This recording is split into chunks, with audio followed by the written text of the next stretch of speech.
ಬಣ್ಣ ತಿಂದು ಸಿಹಿ ಹಣ್ಣ ಕೊಡುವ ಮರ ನೀಡಿ ನೀಡಿ ಮುಕ್ತ.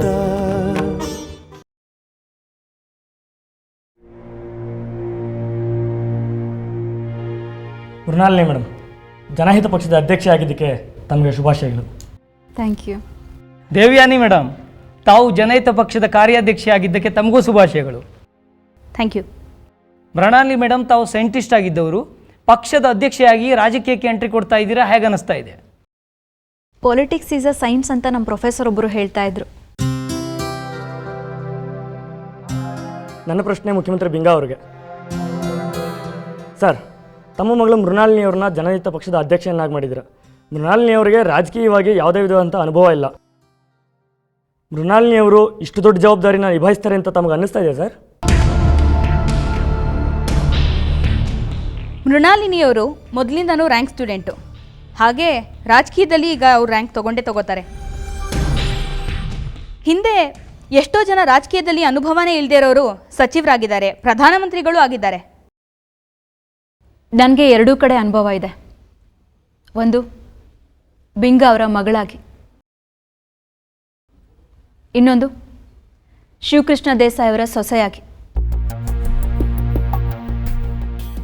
ಈ ಸೀಟಲ್ಲಿ ಕೂತ್ಕೊಂಡ್ರೆ ಈ ಸೀಟೇ ಜವಾಬ್ದಾರಿನ ಕಲಿಸುತ್ತೆ. ಮೇಡಮ್, ನೀವು ಜನಹಿತ ಪಕ್ಷದ ಅಧ್ಯಕ್ಷ ಆಗಿರೋದು ನಿಮ್ಮ ನಿರ್ಧಾರನ ಅಥವಾ ಯಾರ್ದಾದ್ರು ಒತ್ತಡ ಇದೆಯಾ? ಇದರಲ್ಲಿ ಒತ್ತಡದ ಪ್ರಶ್ನೆನೇ ಇಲ್ಲ. ನನ್ನ ಪ್ರಶ್ನೆ ದೇವ್ಯಾನಿ ಮೇಡಮ್ ಅವರಿಗೆ. ತಾವು ಈ ಹಿಂದೆ ಜನಹಿತ ಪಕ್ಷದಲ್ಲಿ ಸಂಸ್ಕೃತಿ ಸಚಿವೆ ಆಗಿದ್ರಿ, ಇವಾಗ ಪಕ್ಷದ ಕಾರ್ಯಾಧ್ಯಕ್ಷೆ ಆಗಿದ್ದೀರಿ, ಹೇಗೆ ಅನ್ನಿಸ್ತಾ ಇದೆ? ಸಹಜವಾಗಿ ಸಂತೋಷನೇ ಆಗ್ತಾ ಇದೆ. ಮೇಡಮ್, ನೀವು ರಾಜಾನಂದ ಸ್ವಾಮಿಯವರು ಎರಡನೇ ಸೊಸೆ, ಜನಹಿತ ಪಕ್ಷಕ್ಕೆ ಕಾರ್ಯಾಧ್ಯಕ್ಷೆ ಆಗಿದ್ದೀರಾ. ನಿವೇದಿತಾ ಅವರು ರಾಜಾನಂದ ಸ್ವಾಮಿಯವರ ಮೊದಲನೇ ಸೊಸೆ.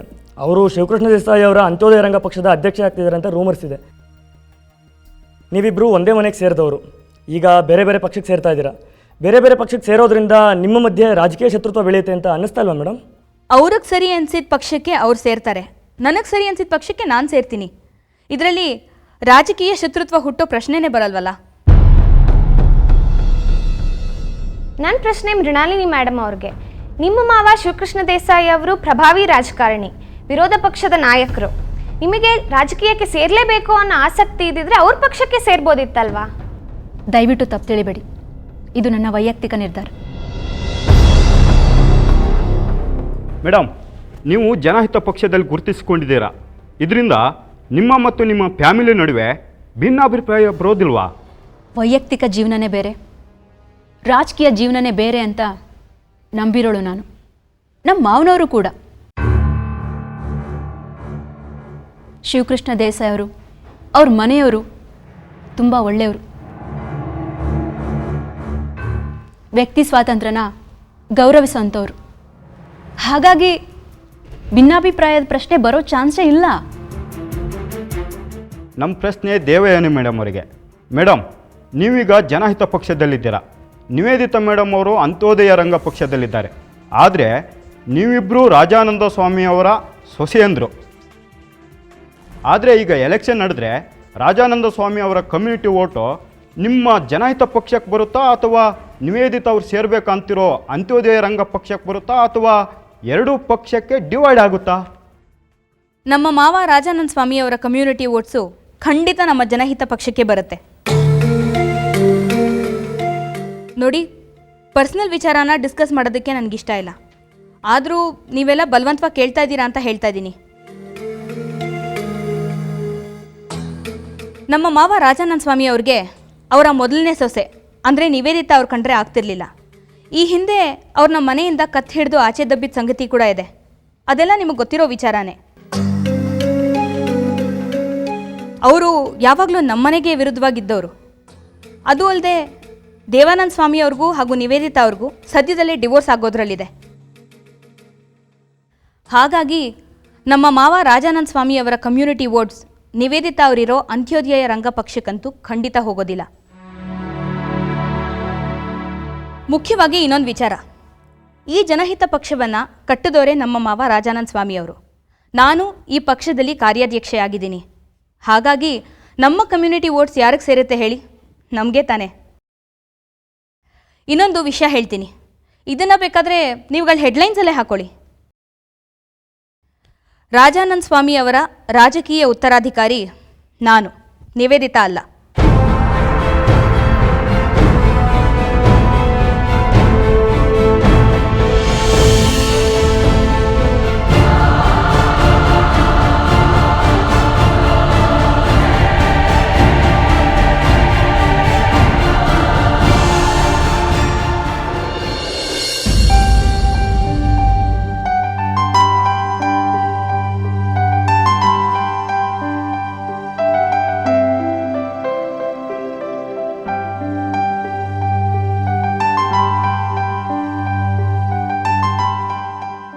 ಮುಕುಂದೇಗೌಡ್ರೆ,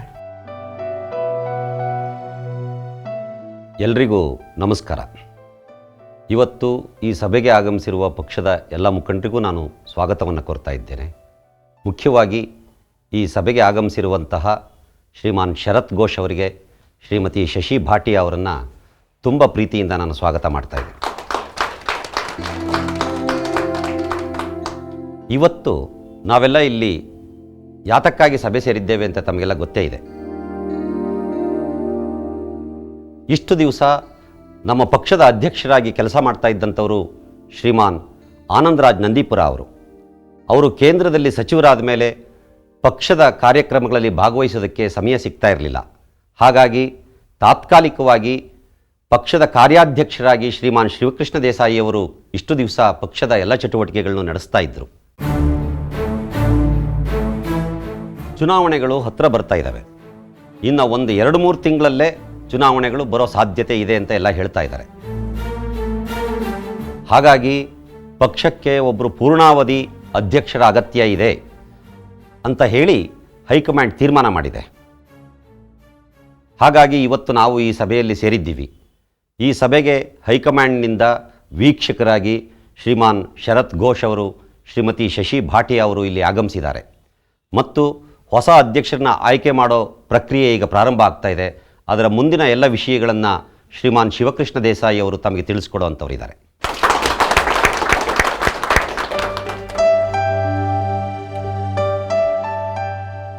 ಎಲ್ರಿಗೂ ನಮಸ್ಕಾರ. ಈಗ ಮುಕುಂದೇಗೌಡರಾಗಲೇ ಹೇಳಿದ್ದಾರೆ ಆ ವಿಚಾರನ. ನಂಬಲರ್ಹ ಮೂಲಗಳಿಂದ ನಮಗೆ ತಿಳಿದು ಬಂದಿದೆ, ಫೆಬ್ರವರಿ ಮಧ್ಯಭಾಗದಲ್ಲಿ ಚುನಾವಣೆಗಳು ನಡೀಬಹುದು. ಅಂದರೆ 2 ತಿಂಗಳು ಅಥವಾ ಹೆಚ್ಚು ಅಂದರೆ 2.5 ತಿಂಗಳು. ಚುನಾವಣಾ ಸಮಯದಲ್ಲಿ ಒಬ್ಬ ಒಳ್ಳೆ ಇಮೇಜ್ ಇರುವಂಥ ಒಬ್ಬ ಅಭ್ಯರ್ಥಿ ಪಕ್ಷದ ಅಧ್ಯಕ್ಷರಾಗೋದು ಅನಿವಾರ್ಯವಾಗಿದೆ. ಈಗ ನಮ್ಮ ರಾಜ್ಯದ ಮತದಾರರಲ್ಲಿ 51% ಮಹಿಳಾ ಮತದಾರರಿದ್ದಾರೆ. ಸುಮಾರು 32% ಯುವ ಮತದಾರರಿದ್ದಾರೆ. ಹಾಗಾಗಿ ನಮ್ಮ ಪಕ್ಷದ ಹೈಕಮಾಂಡ್ ಒಂದು ತೀರ್ಮಾನಕ್ಕೆ ಬಂದಿದೆ. ಈ ಸಲ ಪಕ್ಷದ ಅಧ್ಯಕ್ಷ ಸ್ಥಾನಕ್ಕೆ ಒಬ್ಬ ಯುವ ಮಹಿಳಾ ಅಭ್ಯರ್ಥಿಯನ್ನು ಆಯ್ಕೆ ಮಾಡಬೇಕು ಅಂತ. ನಮ್ಮ ಪಕ್ಷ ಯಾವತ್ತೂ ತತ್ವ ಮತ್ತು ಸಿದ್ಧಾಂತಗಳು ನಂಬಿಕೊಂಡೇ ರಾಜಕೀಯ ಮಾಡಿದೆ. ಯಾವತ್ತೂ ಹಣದ ರಾಜಕೀಯ ಮಾಡಿಲ್ಲ, ಜಾತಿ ರಾಜಕೀಯ ಮಾಡಿಲ್ಲ. ಹಾಗಾಗಿ ಈ ತತ್ವ ಆದರ್ಶಗಳ ಇಮೇಜ್ ಇರೋವಂಥ ಒಬ್ಬ ಮಹಿಳಾ ಅಭ್ಯರ್ಥಿಯನ್ನು ಅಧ್ಯಕ್ಷೆಯನ್ನಾಗಿ ಮಾಡಬೇಕು ಅಂತ ಹೈಕಮಾಂಡ್ ಸೂಚನೆ ಕೊಟ್ಟಿದೆ. ಈ ಎಲ್ಲ ಗುಣಗಳು ಇರುವ ಅಭ್ಯರ್ಥಿಯ ಹುಡುಕಾಟ ನಡೆಸಿದಾಗ ನಮಗೆ ಸರಿ ಅನಿಸಿದ್ದು, ಸೂಕ್ತ ಅನಿಸಿದ್ದು ಶ್ರೀಮತಿ ನಿವೇದಿತಾ ದೇವಸಾಗರ್ ಅವರು.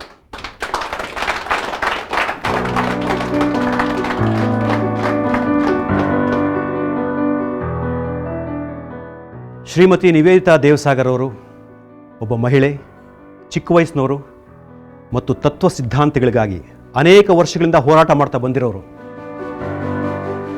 ಹಾಗಾಗಿ ಅವರನ್ನು ಪಕ್ಷದ ಹೊಸ ಅಧ್ಯಕ್ಷೆಯನ್ನಾಗಿ ಮಾಡಬೇಕು ಅಂತ ನಾವೆಲ್ಲ ತೀರ್ಮಾನ ಮಾಡಿದ್ದೀವಿ.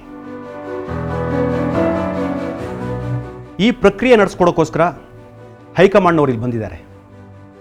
ಈ ಸಮಾರಂಭ ನಡೆಸ್ಕೊಡ್ಬೇಕು ಅಂತ ಅವ್ರನ್ನ ನಾನು ಕೇಳ್ಕೊತಾ ಇದ್ದೀನಿ. ನಮಸ್ಕಾರ. ಈಗ ಶಿವಾನಿ ಶ್ರೀರಾಮ್ ಅವರು ಒಂದೆರಡು ಮಾತು ಹೇಳ್ತಾರೆ. ಎಲ್ರಿಗೂ ನಮಸ್ಕಾರ. ಈ ಸಾರಿ ಮಹಿಳೆಯೊಬ್ಬರನ್ನ ಅಧ್ಯಕ್ಷರಾಗಿ ಮಾಡ್ತಾ ಇರೋದು ನಮ್ಮೆಲ್ರಿಗೂ ವಿಶೇಷವಾದ ಸಂತೋಷ ತಂದಿದೆ. ಶಿವಕೃಷ್ಣ ದೇಸಾಯಿ ಅವರು ಅವರಿಗೆ ಅಧ್ಯಕ್ಷರಾಗೋಕೆ ಇರೋ ಅರ್ಹತೆಗಳೇನು ಅಂತ ಹೇಳಿದ್ದಾರೆ. ಈ ಸಮಯದಲ್ಲಿ ಇನ್ನೂ ಒಂದೆರಡು ವಿಚಾರ ಹೇಳಕ್ಕೆ ಇಷ್ಟಪಡ್ತೇನೆ. ನಮಗೆ ಬಂದಿರೋ ಮಾಹಿತಿ ಪ್ರಕಾರ ಜನಹಿತ ಪಕ್ಷದಲ್ಲಿ ಭಿಂಗಾರವರ ಮಗಳು ಮತ್ತು ಶಿವಕೃಷ್ಣ ದೇಸಾಯಿ ಅವರ ಸೊಸೆ ಮೃಣಾಲಿನಿ ಸಿದ್ಧಾಂತ್ ಅವರನ್ನು ಪಕ್ಷದ ಅಧ್ಯಕ್ಷೆಯಾಗಿ ಆಯ್ಕೆ ಮಾಡ್ತಿದ್ದಾರೆ ಅಂತ ಗೊತ್ತಾಗಿದೆ. ಮೃಣಾಲಿನಿ ಅವರು ತುಂಬ ಒಳ್ಳೆಯವರು ಅಂತ ರಾಜ್ಯದಲ್ಲಿ ಹೆಸರು ತಗೊಂಡಿರೋದ್ರಿಂದ ನಾವು ಅವ್ರಿಗಿಂತ ಒಳ್ಳೆ ಹೆಸರಿರೋ ನಿವೇದಿತಾ ಅವರನ್ನು ಆಯ್ಕೆ ಮಾಡ್ತಿರೋದು ಬಹಳ ಸೂಕ್ತ ಅಂತ ಅನ್ನಿಸ್ತಾ ಇದೆ. ಹಾಗಾಗಿ ಈ ಎಲ್ಲ ಕಾರಣಗಳಿಂದ ನಿವೇದಿತಾ ದೇವಸಾಗರ್ ಅವರು ಅಧ್ಯಕ್ಷರಾಗಬೇಕು ಅಂತ ನಾನು ಪ್ರಪೋಸ್ ಮಾಡ್ತಿದ್ದೇನೆ. ಯಾರಾದ್ರೊಬ್ರು ಇದನ್ನು ಅನುಮೋದನೆ ಮಾಡಬೇಕು ಅಂತ ಕೇಳ್ಕೊಳ್ತಾ ಇದ್ದೀನಿ. ನಮಸ್ಕಾರ. ಶ್ರೀಮತಿ ನಿವೇದಿತಾ ದೇವಸಾಗರ್ ಅವರು ಅಧ್ಯಕ್ಷರಾಗೋದನ್ನು ನಾನು ಅನುಮೋದಿಸ್ತೀನಿ. ಶ್ರೀಮತಿ ನಿವೇದಿತಾ ದೇವಸಾಗರ್ ಅವರು ತಾವೆಲ್ಲ ಹೇಳಿದ ಕಾರಣಗಳಲ್ಲದೆ ಇನ್ನೂ ಒಂದೆರಡು ಕಾರಣಗಳಿಗಾಗಿ ಅವರು ಅಧ್ಯಕ್ಷರಾಗೋದು ಹೆಚ್ಚು ಸೂಕ್ತ ಅಂತ ನನಗನ್ನಿಸ್ತಾ ಇದೆ. ಅವರು ಟಿ ವಿ ಚಾನಲ್ನ ನಡೆಸ್ತಿರೋದು, ಅಂಥವರು ನಮ್ಮ ಪಕ್ಷದ ಅಧ್ಯಕ್ಷರಾಗ್ತಿರೋದು, ಆ ಮೂಲಕ ಅವರು ಟಿ ವಿ ಚಾನಲ್ನಲ್ಲಿ ನಮ್ಮ ಪಕ್ಷಕ್ಕೆ ಹೆಚ್ಚಿನ ಪ್ರಚಾರ ಕೊಡೋದ್ರ ಮೂಲಕ ಚುನಾವಣಾ ಸಂದರ್ಭದಲ್ಲಿ ಹೆಚ್ಚಿನ ಸಹಾಯ ಆಗತ್ತೆ ಅಂತ ನಾನು ಭಾವಿಸ್ತೀನಿ. ಜೊತೆಗೆ ಇನ್ನೂ ಒಂದು ಕಾರಣ ಇದೆ. ಇವರು ಮಾಜಿ ಮುಖ್ಯಮಂತ್ರಿ ರಾಜಾನಂದ ಸ್ವಾಮಿಗಳ ಸೊಸೆಯವರು. ಹಾಗಾಗಿ ಅವರ ಹಿಂಬಾಲಕರು ಮತ್ತು ಅವರ ಕಮ್ಯುನಿಟಿ ಓಟುಗಳು ನಮಗೆ ಬರೋ ಚಾನ್ಸಸ್ ಇದೆ. ಹಾಗಾಗಿ ನಾನು ಅವರನ್ನು ಅನುಮೋದನೆ ಮಾಡ್ತೀನಿ. ಈಗ ಶ್ರೀಮತಿ ನಿವೇದಿತಾ ದೇವಸಾಗರ್ ಅವರು ಪಕ್ಷದ ನೂತನ ಅಧ್ಯಕ್ಷರಾಗಿರ್ತಾರೆ ಅಂತ ನಾನು ಘೋಷಿಸ್ತಾ ಇದ್ದೇನೆ. ಈಗ ಶಿವಕೃಷ್ಣ ದೇಸಾಯಿ ಅವರು ಶ್ರೀಮತಿ ನಿವೇದಿತಾರವರಿಗೆ ಅಧಿಕಾರ ಹಸ್ತಾಂತರ ಮಾಡಬೇಕು ಅಂತ ಕೇಳ್ಕೊಳ್ತಾ ಇದ್ದೆ.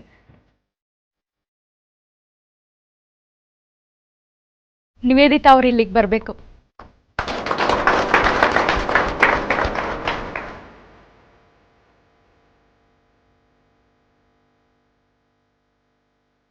ನಮ್ಮ ಪಕ್ಷದ ಸಂವಿಧಾನವನ್ನು ನಿವೇದಿತಾ ಅವರಿಗೆ ಕೊಡೋದ್ರ ಮೂಲಕ ಸಾಂಕೇತಿಕವಾಗಿ ನಾನು ಪಕ್ಷ ಅಧ್ಯಕ್ಷ ಸ್ಥಾನವನ್ನು ಅವರಿಗೆ ಹಸ್ತಾಂತರ ಮಾಡ್ತಾ ಇದ್ದೀನಿ.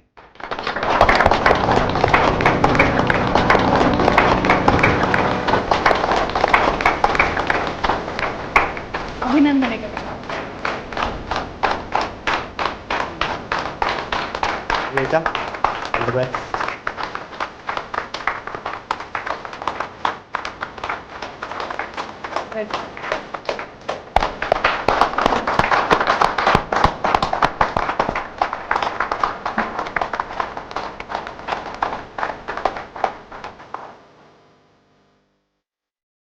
ಈಗ ನಿವೇದಿತಾ ದೇವಸಾಗರ್ ಅವರು ಎರಡು ಮಾತು ಹೇಳಬೇಕಂತ ಕೇಳ್ಕೊಳ್ತಾ ಇದ್ದೀನಿ.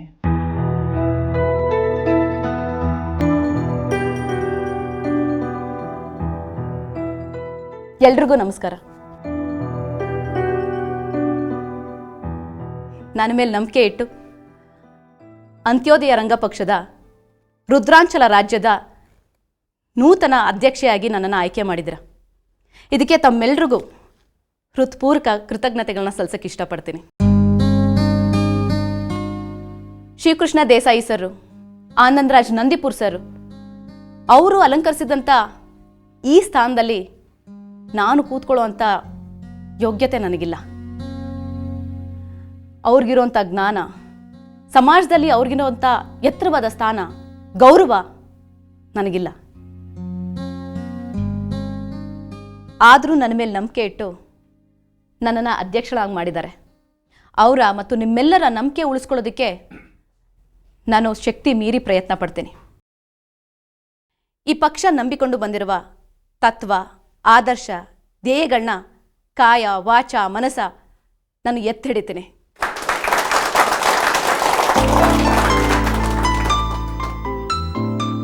ಇನ್ನೂ ಎರಡು ಮಾತುಗಳನ್ನ ಹೇಳಕ್ಕೆ ಇಷ್ಟಪಡ್ತೀನಿ.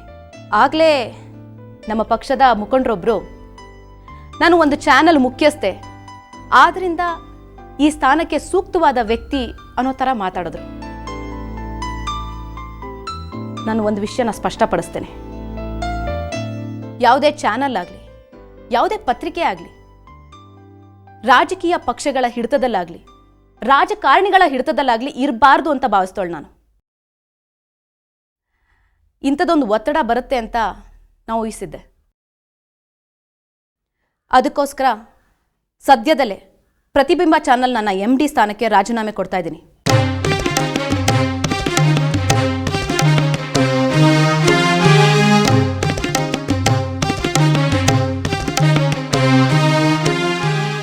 ಹಾಗಾಗಿ ನಮ್ಮ ಪಕ್ಷದ ಯಾವುದೇ ಕಾರ್ಯಕ್ರಮಗಳಿಗಾಗಿ ಪಕ್ಷಕ್ಕೆ ಪ್ರಚಾರ ಕೊಡೋದಕ್ಕೆ ಸಾಧ್ಯ ಆಗೋದಿಲ್ಲ. ಇನ್ನೊಂದು ವಿಚಾರ, ನಾನು ದಿವಂಗತ ರಾಜಾನಂದ ಸ್ವಾಮಿಯವರ ಸೊಸೆ ಆಗಿರೋದ್ರಿಂದ ಅವ್ರ ಕಮ್ಯುನಿಟಿ ವೋಟ್ಸ್ ಎಲ್ಲ ನಮ್ಮ ಪಕ್ಷಕ್ಕೆ ಬೀಳುತ್ತೆ. ಆದ್ದರಿಂದ ನನ್ನ ಅಧ್ಯಕ್ಷೆಯಾಗಿ ಆಯ್ಕೆ ಮಾಡಿರೋದು ಸೂಕ್ತ ಅಂತ ಚಂದ್ರಶೇಖರಪ್ಪ ಅವರು ಹೇಳಿದರು. ರಾಜಾನಂದ ಸ್ವಾಮಿಯವರು ಇದ್ದಾಗಲೇ ನಾನು ತಾತ್ವಿಕವಾಗಿ ಅವರಿಂದ ದೂರ ಉಳಿದುಬಿಟ್ಟಿದ್ದೆ.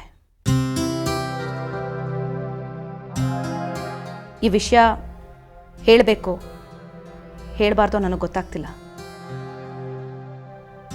ಆದರೆ ಈ ವಿಚಾರ ಎಲ್ರಿಗೂ ಗೊತ್ತಿರೋದ್ರಿಂದ ಹೇಳ್ಬಿಡ್ತೇನೆ. ನಾನು ರಾಜಾನಂದ ಸ್ವಾಮಿಯವರ ಹಿರಿಯ ಮಗ ದೇವಾನಂದ ಸ್ವಾಮಿಯವ್ರನ್ನ ಮದುವೆ ಆಗಿದ್ದು ನಿಜ. ಆದರೆ ಈಗ ನಾವು ವಿವಾಹ ವಿಚ್ಛೇದನಕ್ಕೆ ಅರ್ಜಿ ಸಲ್ಲಿಸಿದ್ದೀವಿ.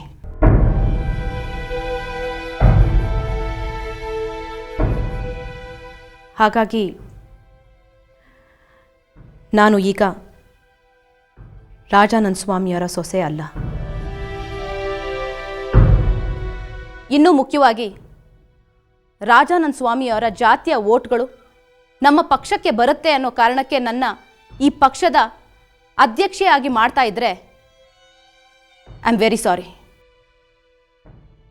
ಜಾತಿ ಮತ್ತು ಹಣದ ರಾಜಕೀಯದಿಂದ ದೂರ ಇರಬೇಕು ಅಂತ ನಂಬಿದೋಳು ನಾನು. ಈ ಕಾರಣಗಳಿಗೋಸ್ಕರ ನನ್ನನ್ನೇನಾದರೂ ಈ ಪಕ್ಷದ ಅಧ್ಯಕ್ಷೆ ಮಾಡಬೇಕು ಅಂತ ತೀರ್ಮಾನ ಮಾಡಿದರೆ ನಾ ಸಿದ್ಧ ಇಲ್ಲ. ದಯವಿಟ್ಟು ಬೇರೆ ಯಾರನ್ನಾದರೂ ಈ ಪಕ್ಷದ ಅಧ್ಯಕ್ಷೆ ಮಾಡಿ ಅಂತ ಕೇಳ್ಕೊತೀನಿ.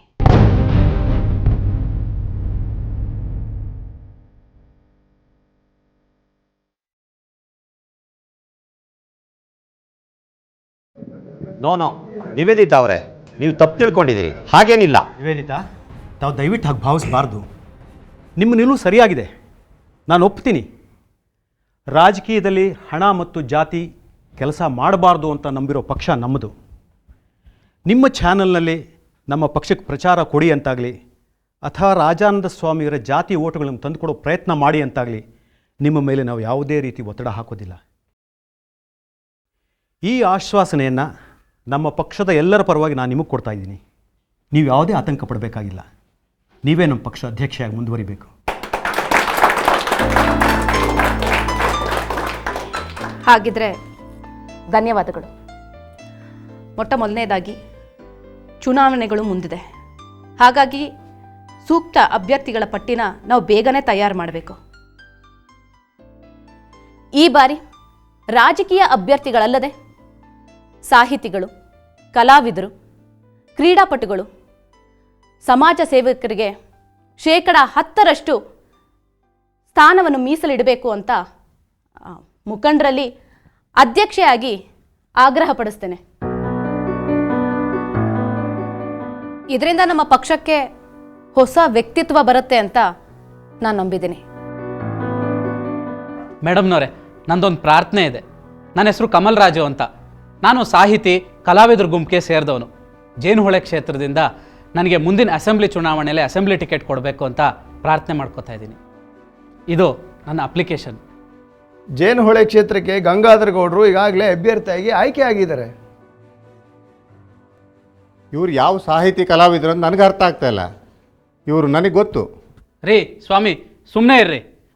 ನಾನು ಕಲಾವಿದ್ರ ಗುಂಪಿಗೆ ಸೇರಿದವನು. ಬೇಕಾದಷ್ಟು ಚಲನಚಿತ್ರಗಳನ್ನ ನಾನು ತೆಗೆದಿದ್ದೀನಿ. ನಾನು ಕಲಾವಿದಾನೆ. ರೇ ಮಿಸ್ಟರ್, ನೀವು ಸ್ವಲ್ಪ ಸುಮ್ಮನೆ ರೀ. ನೀವು ಅರ್ಜಿ ಕೊಟ್ಟಿರಿ, ನಾನು ಬೇಡ ಅನ್ನಲ್ಲ. ಆದರೆ ನಮ್ಮ ಪಕ್ಷ ಗಾಂಧೀಜಿಯವರ ತತ್ವ, ಸಿದ್ಧಾಂತ, ಆದರ್ಶಗಳ ಮೇಲೆ ನಿಂತಿರುವಂಥ ಪಕ್ಷ. ನಾನು ನಿಮ್ಮ ಕೆಲವು ಸಿನಿಮಾಗಳು ನೋಡಿದ್ದೀನಿ. ಆದರೆ ಎಲ್ಲ ಸಿನಿಮಾಗಳಲ್ಲೂ ಅಶಾಂತಿ, ಕ್ಷೋಭೆ, ಹಿಂಸೆ ಇಂಥದ್ದನ್ನೇ ತೋರಿಸಿದಿರಿ. ಸಮಾಜಕ್ಕೆ ಸಹಾಯ ಆಗುವಂಥ ಯಾವ ಅಂಶಗಳೂ ಇಲ್ಲ ಅದರಲ್ಲಿ. ಆಯಿತು, ನಾವು ಪರಿಶೀಲಿಸ್ತೀವಿ ನಿಮ್ಮ ಅರ್ಜಿನ. ಸರ್, ನನ್ನ ಹೆಸರು ಕಮಲ್ ರಾಜು ಅಂತ. CSP ಸಾಹೇಬರು ನನ್ನ ವಿಷಯ ತಮ್ಮ ಹತ್ರ ಹೇಳಿರ್ಬೇಕಲ್ವ ಸರ್? CSP ಅವ್ರು ಏನು ಹೇಳಿಲ್ವಲ್ಲ? ನೋಡಿ, ನೀವೀಗೆಲ್ಲ ರೆಕಮೆಂಡೇಶನ್ಸ್ ತರಬಾರ್ದು. ನೀವಾಯ್ತಾ, ನೀವು ಮುಂದುವರಿಸಿ. ನಾವು ಅಧಿಕಾರಕ್ಕೋಸ್ಕರ ಅಧಿಕಾರನ ಬಯಸಬಾರ್ದು. It's not power for power sake. ನಾವು ಹೊಸ ನಾಡನ್ನ ಕಟ್ಟಬೇಕು. ಬಿಂಗಾರ್ ಪಕ್ಷವನ್ನ ಸೋಲ್ಸೋದ್ ಮಾತ್ರ ಮುಖ್ಯ ಅಲ್ಲ, ಅಧಿಕಾರಕ್ಕೋಸ್ಕರ ಅಧಿಕಾರ ಅಲ್ಲ. It's not power for power sake. ನಾವು ಹೊಸ ನಾಡನ್ನ ಕಟ್ಟಬೇಕು. ನಮ್ಮ ಪಕ್ಷದ ಗೀತೆ ತರ ಇರೋ ಕವಿಯ ಒಂದು ಕಾವ್ಯನ ಹೇಳಕ್ ಇಷ್ಟಪಡ್ತೀನಿ. ಕಟ್ಟುವೆವು ನಾವು ಹೊಸ ನಾಡೊಂದನು, ರಸದ ಬೀಡೊಂದನು. ಕಟ್ಟುವೆವು ನಾವು ಹೊಸ ನಾಡೊಂದನು, ರಸದ ಬೀಡೊಂದನು. ಹೊಸ ನೆತ್ತ ರುಕ್ಕುಕ್ಕಿ ಆರಿ ಹೋಗುವ ಮುನ್ನ, ಹರೆಯದಿ ಮಾಂತ್ರಿಕನ ಮಾಟ ಮಸಳುವ ಮುನ್ನ. ಕಟ್ಟುವೆವು ನಾವು ಹೊಸ ನಾಡೊಂದನು, ರಸದ ಬೀಡೊಂದನು.